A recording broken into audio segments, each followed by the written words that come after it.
Alors, sur la question des comportements dans les politiques publiques en matière d'environnement et d'énergie, déjà rappeler qu'elles sont absolument d'une part nécessaires et légitimes. Alors pourquoi légitime? Parce qu'on a l'idée que la liberté de produire et de consommer est quelque chose de tout à fait à garantir, mais avec des conditions, et une des conditions c'est notamment qu'il n'y ait pas d'externalité négative sur autrui. C'est-à-dire que son comportement ne va pas réduire le bien-être d'autres personnes. On pourrait le dire en sciences politiques de manière différente, la liberté des uns s'arrête là où commence la liberté des autres.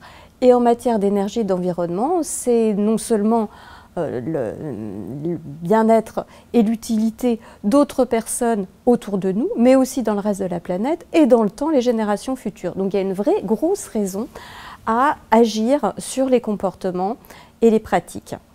Par ailleurs, elle est nécessaire également car même si on considère que la part dans l'atteinte des objectifs climatiques et de réduction des consommations d'énergie des comportements s'élève à 20%, c'est certes minoritaire, c'est quand même 20%, c'est important.